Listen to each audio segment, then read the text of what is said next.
Hello everyone, welcome to my channel EduWith16. So as you know, we are doing a series on the book, The Magic of Thinking Big. We have done 3 chapters of Magic of Thinking Big, and today we'll be discussing on the 4th chapter. The 4th chapter calls How to Think Big. Well, probably this is the most important chapter of the book because the name of the book itself says The Magic of Thinking Big.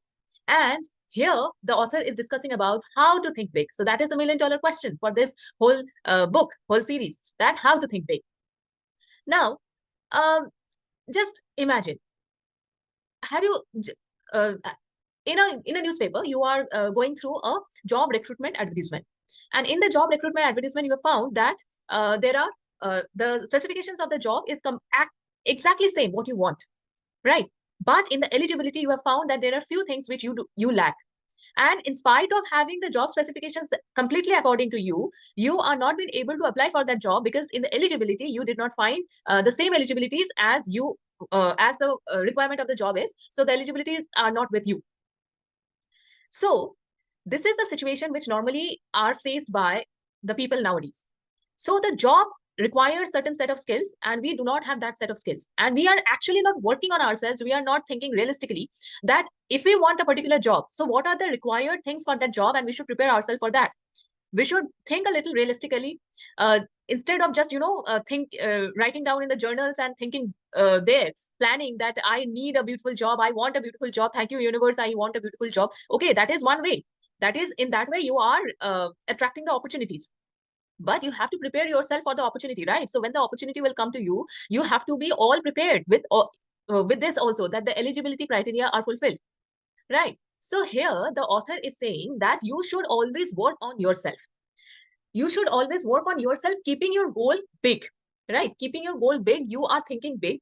You want a certain kind of job, and instead of thinking that I am not eligible for that job or I will never be able to get that job, you have to think big and always think that yes, if that is in my mind, if I want to become that, anyway I have to be that, and for that I have to make myself prepared to reach that goal, right? So if you want a particular job, so first of all see that what are the required specifications of that job, what are the requirements for that job, and prepare yourself for that. Then only you will be able to strike such big jobs, right?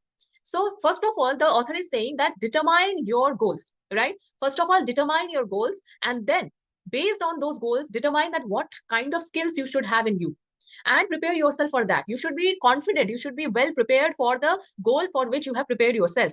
So once you have prepared yourself for the goal, you have the skill sets, and you are confident that if I strike this job or if I go to the interview, I will be able to get that job. Then only you can work on your goal, and you can be well confident and well versed about yourself that yes, I will be able to do that.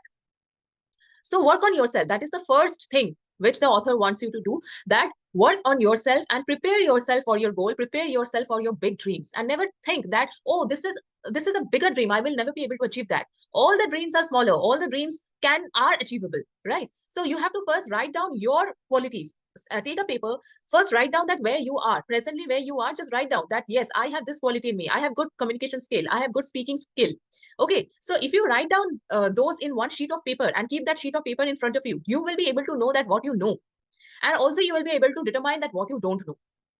Once you determine that what you don't know, then another door opens where you will be able to work on those things which you don't know and which are required for that particular goal, or for that particular whatever is your vision, right? So work on yourself and know yourself. First of all, know yourself.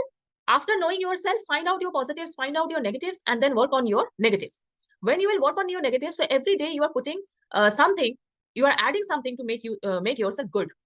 So once you make yourself prepared, and day by day you are making yourself prepared, so one time will come when you will be so prepared that the opportunities will just pick you up. Those people, if you have, I just want to take the examples of the people who are there on YouTube and who have changed their life heavily. So what has changed, I mean, what has been so special about them? It's only that they knew themselves. Number one, they knew that what they can do and what they can offer to their audience, and every time they prepared themselves, they added on something or the other so that they remain in the eyes of the audience, they remain in the mind of the audience, and this way they are increasing the subscribers, and finally they are hitting that goal and they are becoming a celebrity. So subscribers want their contents. They are so hooked up with the contents of the video creators that the YouTubers are now the celebrities. They are being recognized. Their work are being recognized. There was a time nobody could have thought about that there will be a separate platform, such a free and open platform where the people can showcase their, exhibit their talent, and people can recognize them through that. That can only happen when you know that what you know and what you need to work on. So working on yourself and making yourself deserving is the first step. And whatever you are doing, you should keep that big goal in your mind. Whatever you are doing, you should keep that big goal in your mind. You should not do anything, blindly. If you have that big goal in your mind, only then you will be able to, take small steps towards that so that you can reach that. And never feel afraid of thinking big. Sometimes in job interviews, you will see that the people are so desperate to get that job, they actually undervalue themselves and get themselves recruited at a price, at a salary which is much lower than their qualification and much lower than their than what they deserve. Only because they tend to think low about themselves. So they are so underconfident and tend to feel so low about themselves that they just sell. I would use the word sell. That they would sell themselves in the interview at lower cost, and the interviewers take the advantage of it.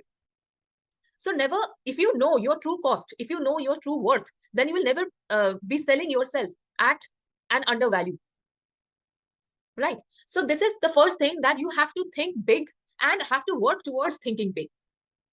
Now, another practice, 3 practices the author have put importance here. Number 1, you should always, use positive words for yourself. Even if your day is going very bad, still use positive words, because these are, the very small changes which we can use. Vocabulary is very powerful. So if you are saying in the morning, you are saying, I'm very tired, I won't be able to do this thing today. That vocabulary has a power. Okay, instead of feeling energetic, you will actually feel tired, and that will, keep on adding up. So you will definitely feel tired and you will not be able to do even a single word. So even if you are feeling tired, try to speak the opposite. I am feeling energetic. I am feeling energetic. I am feeling happy. Okay. Even if you're feeling depressed, even if you're feeling, sad, try to speak to yourself. Try to tell yourself, no, I am happy. I'm happy. Okay. And one more thing, working. Working on yourself is another medicine to counter your feeling. If you are feeling bad, so work on yourself. Do a certain job which makes you feel good. Try to find out certain work which makes you feel good. Like for me, I make this video, I feel good, right? So I have found out my way of feeling good.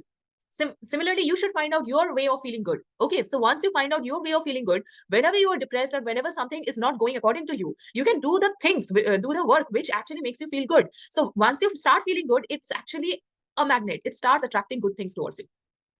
So always speak good things to yourself, and try to do those things which makes you feel good. So not words become effective only when you put some feelings to it, and feelings are more important. So just in the journal you are writing, please make me successful, please make me successful, without putting your feelings into it, it will never come true. You have to put your solid feelings into it, then only those words will become live, living. Those words will become living, and it will work for you. Next thing is, always speak good about others. Sometimes we feel jealous about others. We see somebody who is unknown to me, and he is doing very good in his life, he is very successful, and we start feeling jealous about him, right? So we should also stop ourselves from feeling jealous. If somebody is doing great and somebody is doing much more, so we should take a second and see that what extra he has done, or what exactly he is doing for reaching that goal which I am not being able to do. So if you start to find the qualities and try to absorb those qualities in you, you are actually making that, keeping that person to learn something new. And with those things, you can enrich your life. So never say bad things about others. Always say positive things. So this will actually help you to remain positive and help you to attract positive things, right? The last thing, out of the 3 things the author is saying, is practice adding value to things. Now, suppose you have you seen some person who always used to crib about the problems in their life? I know we all have problems, right? We all have one or the other problems in my life. Okay, there are problems in our life, but the cribbing about the problems is not the solution. Once you identify the problem, your mind should always work progressively to find out the solution to that problem. And the people who are solution oriented, the people who has this tendency to find the solution of a particular problem, you feel attracted to such people. Why you want to go always, why you feel so at home when you sit with your mother? Because your mother always has a tendency of finding a solution for you. She will give you, a list of solution which you can do. That's why you always feel, very elated when you sit with your mother. When I have some problem in my mind, I just pick up the phone and I talk to my mother, or if I have the chance, I just go to her and I just sit beside her. And she has this beautiful tendency, to find out different solution for your problem. She will listen to your problem, and through by using her life experience, by using what she has seen around her, she will always try to give certain solutions to your problem. And that's why it is so encouraging and so elating to sit beside her. So always try to be the solution giver, not the cribber. Always try to become the solution giver and not the cribber. Cribbing will not take you anywhere, but always think progressively to find the solution to that problem which has occurred in your life. That is actually the productive part of your life. Okay, so this is what exactly spoken in this chapter, how to think big. So it's not just you are visualizing big things in your life, that I want to become an actor like the big Bollywood star. I want to become like that. Okay, that is the goal you have set for yourself, but you have to work for that. You have to chart out, make a list that what things are required for you to become that big Bollywood star you want. So once you have those charts, start working on it. To become the big Bollywood star, you have to work on yourself. You have to start grooming yourself. You have to, be an actor first, be a good actor first. Because nowadays, it's not just, if you have the charm, if you have the looks, you will be selected. Nowadays, you have to be accepted by the audience also. And the audience base is also, is getting more intellect. They are becoming more intellectuals. So just having a good look and just, doing, appearing before the camera, you will never be able to survive in the platform. For surviving in the platform, you have to put something on the platter of the audience, which the audience will take, which the audience will accept. So you have to make yourself, work yourself, and keep on working on yourself. What I do, I always, maintain a journal, and that journal is not the journal of visualization. Okay, I set the goals, and on the side of those goals, what I do, I just write down that what I have done today, to reach this goal. So every day I actually have a tracker with me. So in that tracker, I just write down that what I have done today to reach this goal. So every day, if you put a little of effort towards your goal, you will be able to achieve there. The key is not in some secret, in some visualization, in some big things. The key is in your hand, in making yourself deserving, and complementing that actions which you are taking through the journaling, through the scripting, and where you are increasing your vibrations, where you are making your vibration positive, so that the opportunities come to you, right? So let us keep it here, the how to think big, the chapter on how to think big. And if you have any queries, if you have any question, if you want to ask me, the comment section is open for you. Please write there. If you like the video, please like, share, and subscribe. And also share this video to your colleagues, to your friends, to your family, who can get benefited from the book, by the words of the author, and also by my life examples which I put into it. Till then, have a great day. Bye-bye.